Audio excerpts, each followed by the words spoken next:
So I taught about this a while ago. No, I'm not gonna get rid of those. Um, can you tell I'm kerbobbled after Christmas?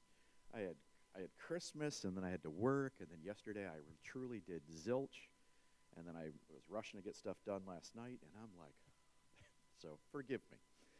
John 1:47. Sophia, if you'll read John 1:47 for me.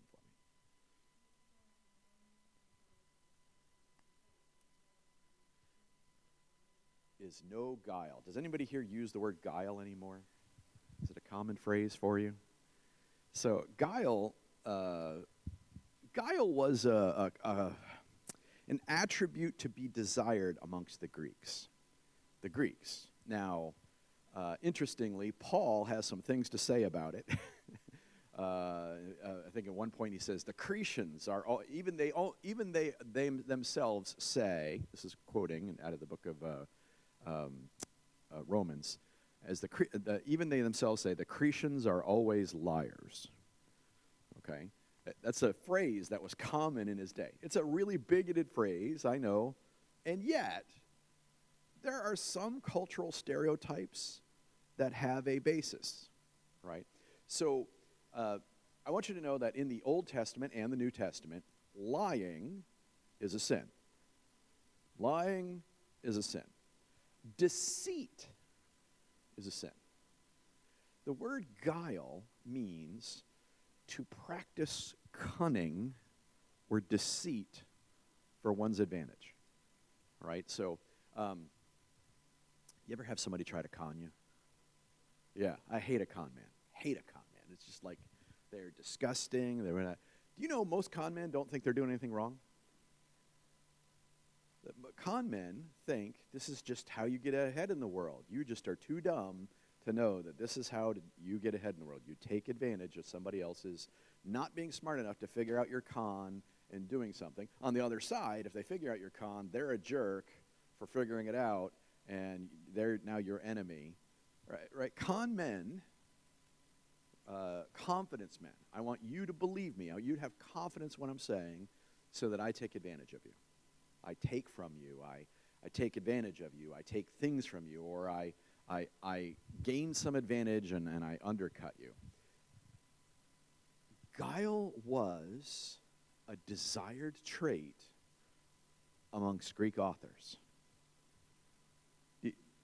I need you to get your head around this. In their culture, being crafty, being able to undercut someone, being able to take advantage of their innocence or believing you or, attributes. They're just too dumb. You should take advantage of them. That was part of their cultural mindset. Now, I am trying not today, I really am trying not today to, convey any bigoted sense. But there are still cultures in the world today where guile is center of manhood or of being part of their culture. For example, in areas, I'll just blurt, right? My experience, right, amongst, what's that? It's okay. My experience amongst the Romani in Southeast Europe, part of their culture is it is their right. Now, this is not everybody, please don't get me wrong, but part of their old culture is they are a special people. They believe that they are, descendant from royalty. They are above all of humanity. Their mindset is they have the right to take from everyone, right? And I have experienced, right, that outcome, and I knew that was a cultural trait before I personally had experienced it or my relatives had experienced it.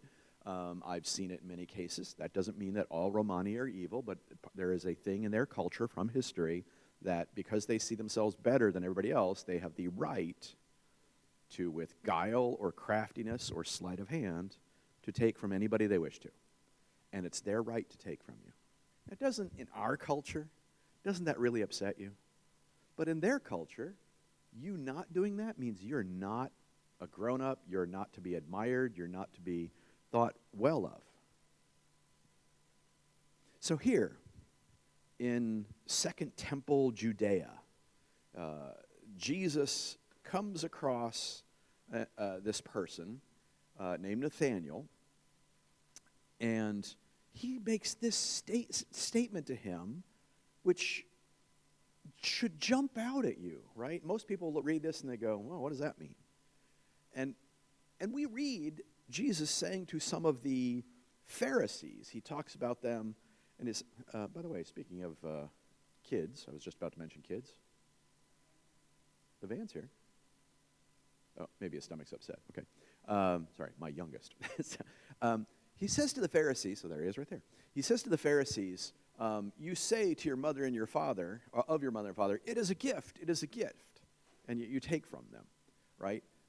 The statement that Jesus is making, the Pharisees, even though they're, 20s, 30s, 40s, they're taking advantage or taking things from their parents before their parents are deceased, and yet they're turning around to others or to themselves and saying, oh, no, my parents just give to me. It's a gift. That's guile.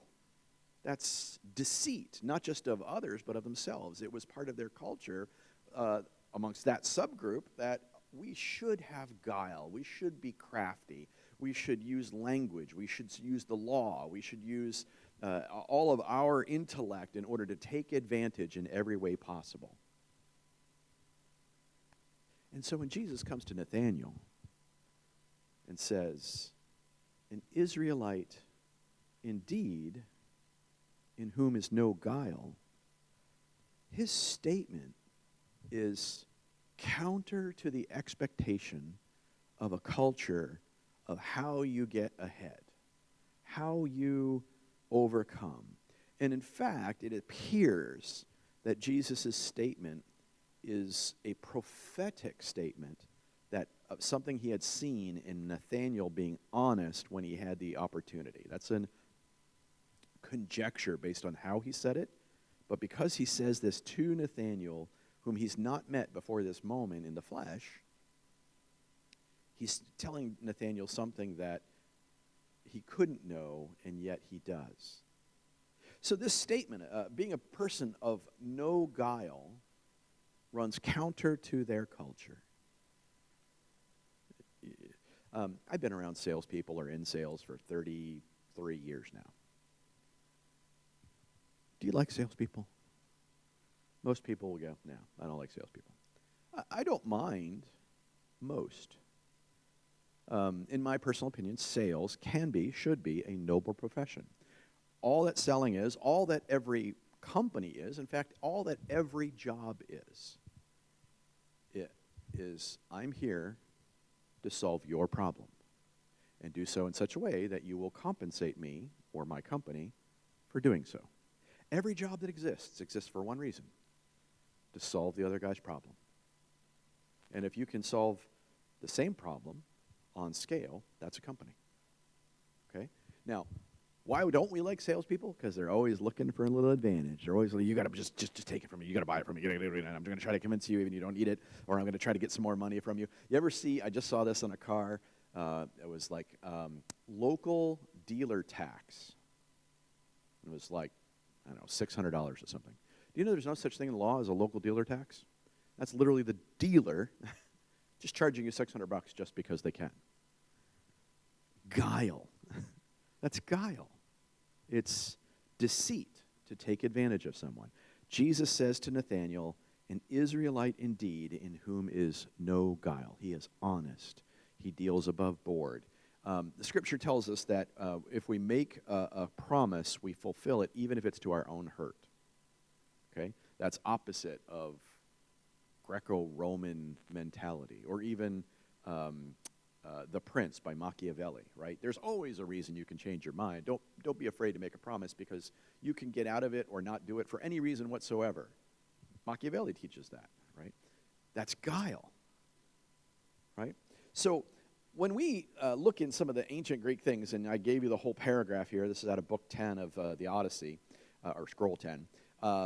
There is, this is obviously a myth, right? There's a cyclops in a cave, and he is, fearsome and terrible. And Jason here comes and he kills, or he stabs, Polyphemus, right, means he of the many lights. That's what that name means. He yells and screams, and so the other Cyclops who live in other caves on this island, it's the middle of the night. Jason has stabbed him in the eye, blinding him, and he's full of pain. He's in his rage, throwing stuff all around, big trees, trying to find Jason. And Jason he's asked Jason what is his name, and Jason responds in Greek, "My name is Neumann," and Neumann means anonymous or no name. And so, or no one is literally how you would translate it. And so when Polyphemus responds to the other giants who are shouting at him, what's hurt you? Who's coming after you? Polyphemus says, "My friends, no man is slaying me by guile." Right? So Jason thinks he's really, right, this is a little Greek, euphemism here, is no man, nobody, is slaying me with guile. By guile. He makes this triumphant statement, "With guile did I blind Polyphemus. With guile did I take advantage of him. With guile did I steal his treasure." Right? And so you look at the very last line there, he's triumphing of himself, saying, "And my heart within me laughed to see how my name, no man, and cunning counsel had beguiled him." Okay? Now, can I tell you some things about us as humans? We like it when we win. We like it when we feel like we're smarter than others. We like it when we feel like, oh, they just don't understand, and I took advantage, or I got ahead. Our flesh, our humanity likes it. We're weird, right? Even if it's not anything big, somehow your flesh likes to kill, steal, and destroy. That's your flesh. That might be the devil that likes to do that too, but that's because of sin. And what's in your flesh? Sin. Guile is part of that process. It is a lie. It is a deceit. It is a taking advantage of someone. Psalm 32, though, and I wrote it all out here. "Blessed is he whose transgression is forgiven, whose sin is covered." Oh, we like that, right?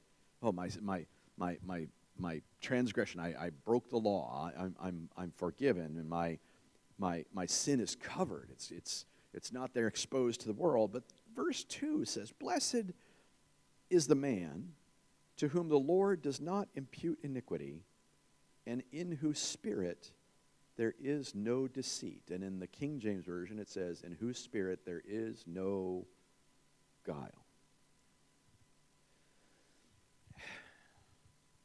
Of the 7 things the Lord hates, one of them is lying lips. Now, we're Pentecostals, right? We like to say, we love the truth. We serve the truth. We live the truth. We love truth. The truth is not just this verse or that verse or this teaching or that teaching. Teaching meaning doctrine, right? Those things are true, but they're not the complete truth. The complete truth is all things that are true and nothing that is a lie or nothing that is false or nothing that is deceitful. Can I get it into your heart today that truth matters, and truth means everything that is true, that no lie comes into our heart or comes out of our lips, that no plan or action of deceitfulness or guile is part of us. Truth is not a doctrine. Truth is part of God's identity stamped into creation.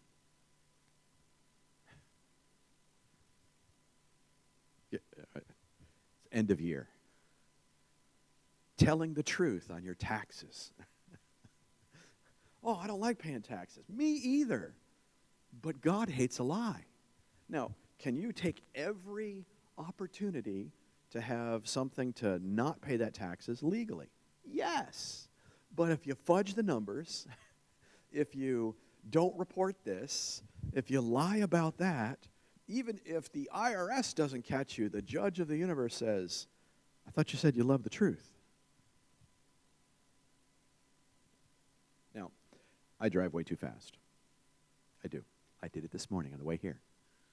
Okay, Matthias is looking at me like, amongst our family, okay, Sophie's the slowpoke, and I'm the second.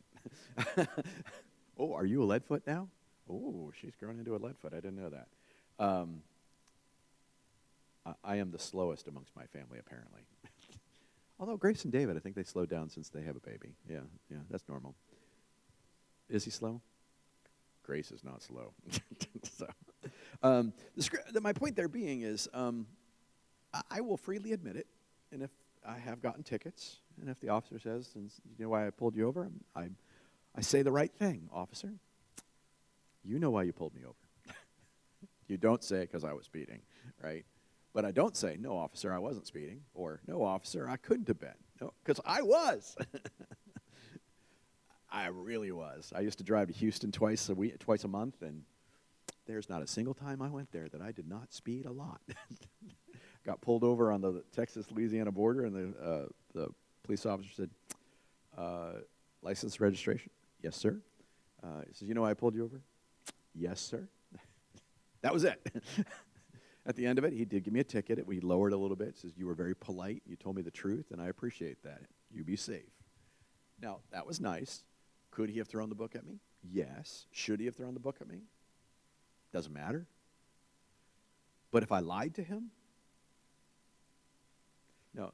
Sophia, you remember the rule at the house? If you did something wrong, there was a fixed amount of punishment or disincentive to do that again. But if you lied, what was the result? Twice as much, right? You could do wrong. You're not going to get, you might get spanked, but you're not going to get tortured, right? You're not. The punishment will befit the action. And yet, if you lie, you're now saying, I should be able to get away with it, and I'm smarter than you. I can deceive you. Okay? Now God does kind of similar, it's kind of the same thing. Do you know your sin, right, cannot approach God? And yet the Lord says, repent. Bring your sin to me, turn away from it, leave it behind. And yet if we cover our sin, we deceive ourselves, and we receive twice or more than just the condemnation of our sin. Because sin brings forth death. Repentance is killing the sin. We, and that's any sin, need to be cautious that we are not filling ourselves with guile about ourselves. Verse 5, I acknowledged my sin to you, and my iniquity have I not hidden. I said, I will confess my transgression to the Lord, and you forgave the iniquity or the twistedness of my sin. And then he uses this phrase, it's pretty much only in the Davidic writings, Selah. The word Selah literally means stop and consider this. It's literally the word to ruminate, or like a cow ruminates on its cud. It's chew on this a while. I acknowledged my sin, and my iniquity have I not hidden. I said, I will confess my transgression to the Lord, and you forgave the iniquity of my sin. That Selah is for that whole part. It is removing the guile, the cloak from my own heart, and bringing, not just saying, God, I have sinned, but you've heard me say it before, and I'll say it for the next many decades. Tell the Lord what you did, and use the actual words. We soften the words. Oh, Lord, I made a mistake. You know, Lord, how I am. You understand me. And Lord, I did this thing, and I did. Say the words.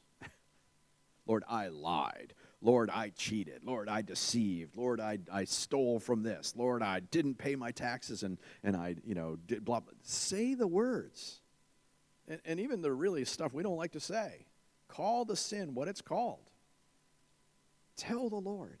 Let yourself see the blackness of your own sin, the dirtiness of your own sin, and offer it to the Lord so it can be scrubbed completely.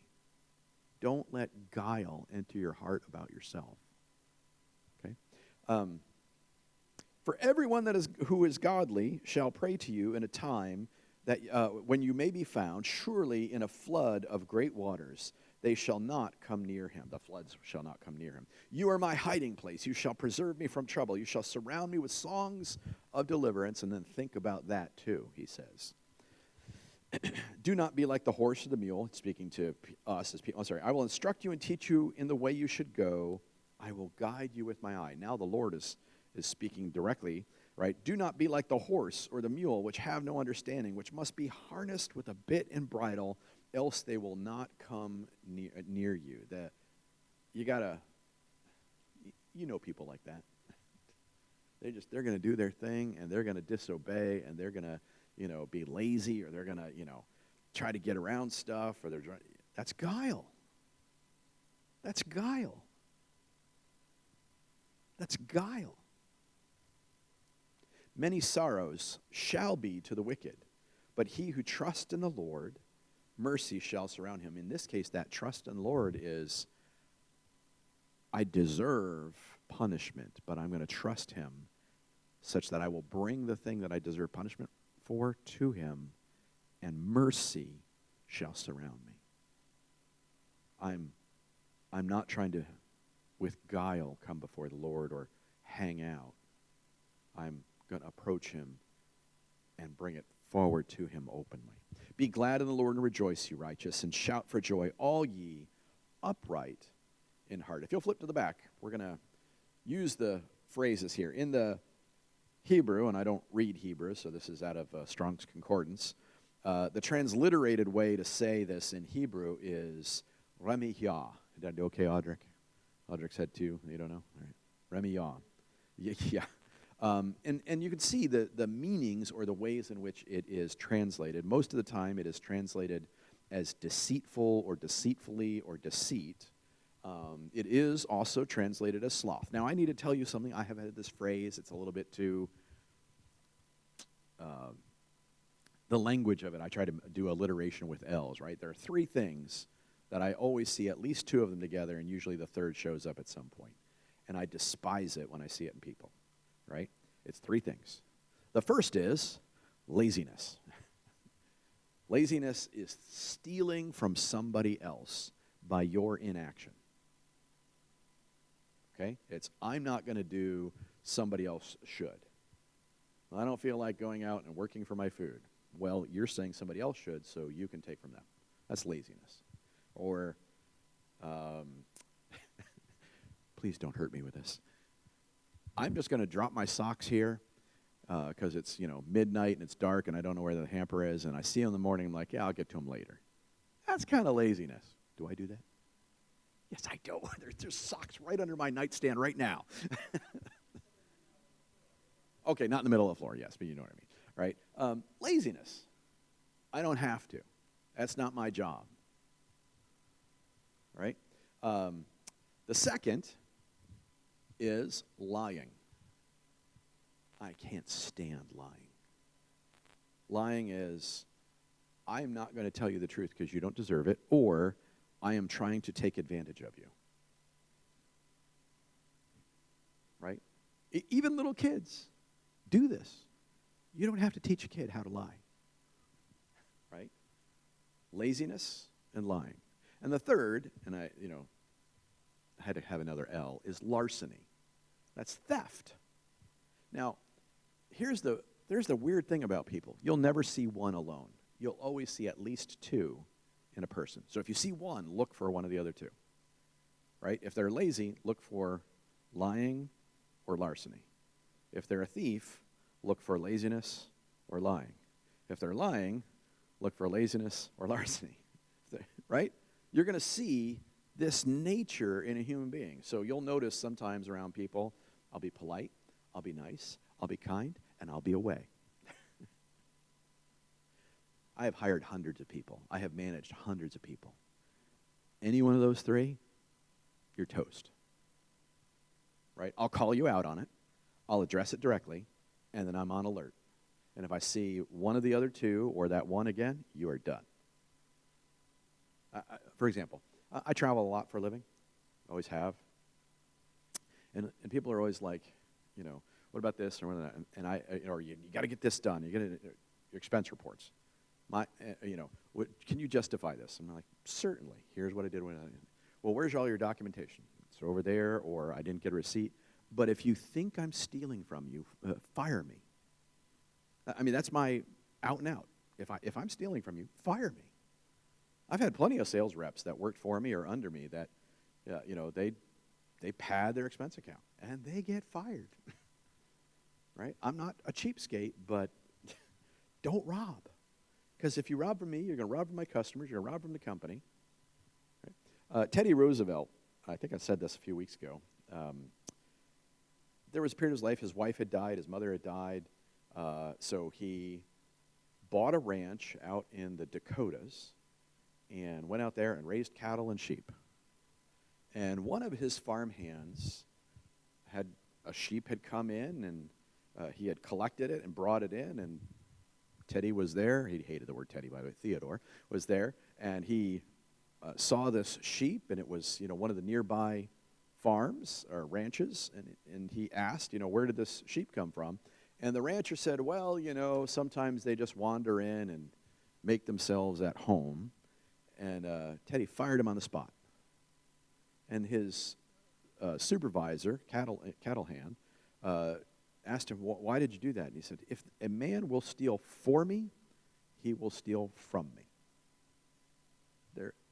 Guile, once it gets inside you, once you make it acceptable, it grows roots. And then it spreads. And then it gets bigger. And then it drops more roots. And it is not simply deceiving others, it ends up deceiving yourself in every area of your life. Behold, an Israelite indeed, in whom is no guile. Jesus was acclaiming something about Nathanael that was honorable and unexpected in their day.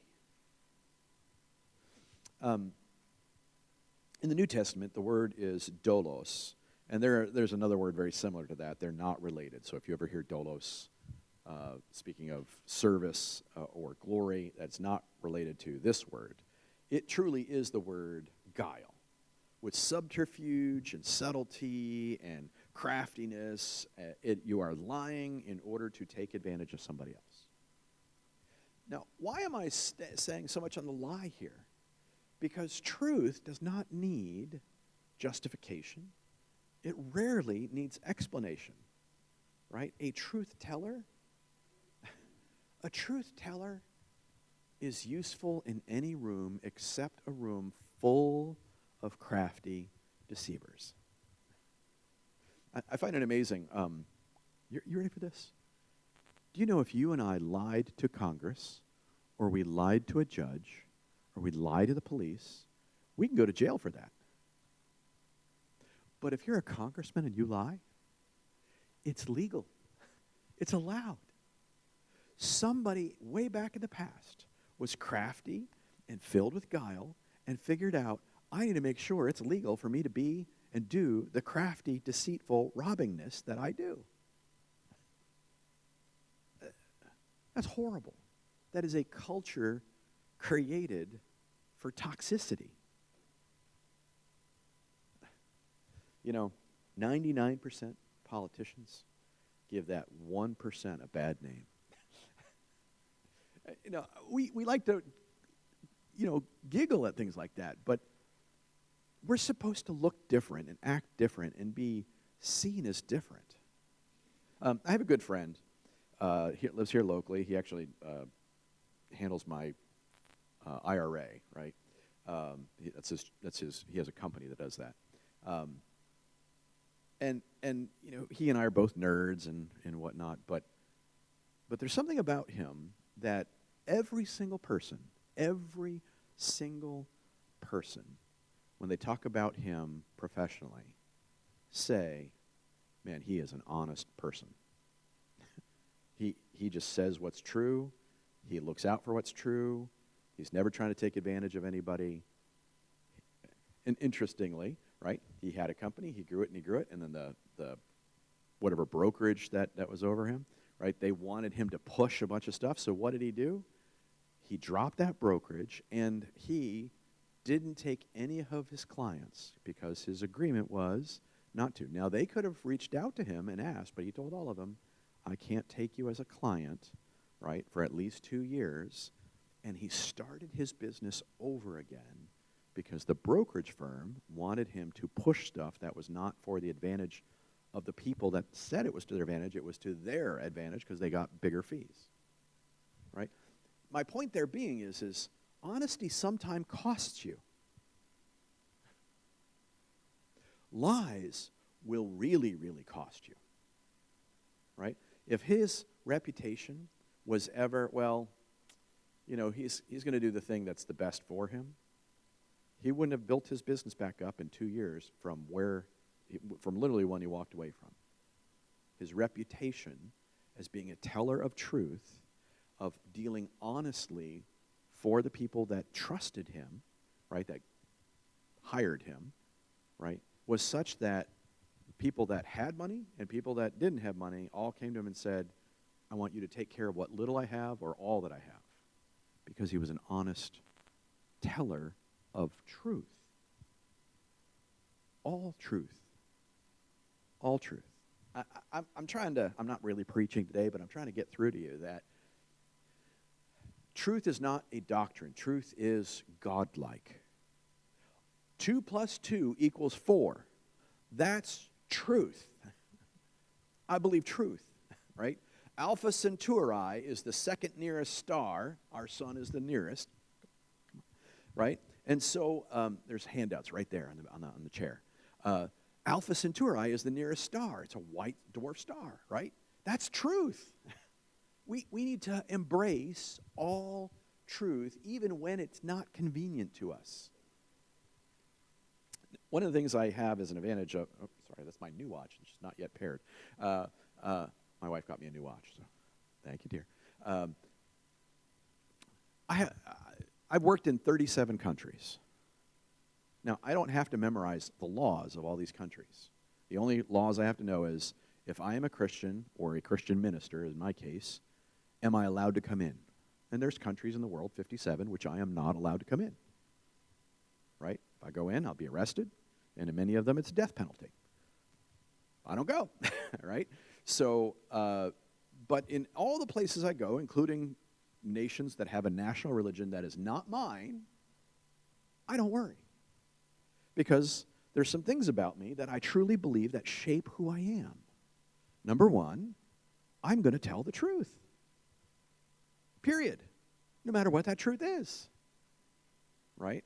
And number two, I'm going to want good for everybody, and I'm not going to try to take advantage of another person. And if I'm going to break a law, it's going to be some subtle law like don't walk in this spot on the street, walk in that, only because I didn't know. Right? That doesn't mean I don't have to memorize all the truth, because doing good, doing right, kind of fits the laws of all places. Right? We as Christians are supposed to be like this. That truth, real truth, whatever that truth is, remains with us. I remember one time I was at a store, I think it was Publix, and they gave me $10 extra at my change, and I didn't realize it till I got home, and I was looking at my wallet, and I'm like, they gave me too much money. Do you know how hard it is to go to a store and say, I got too much money in change, I want to give it back? The customer service counter is like, what game are you playing? Right? They're used to people not telling the truth, trying to be filled with guile and take advantage of somebody. Even when it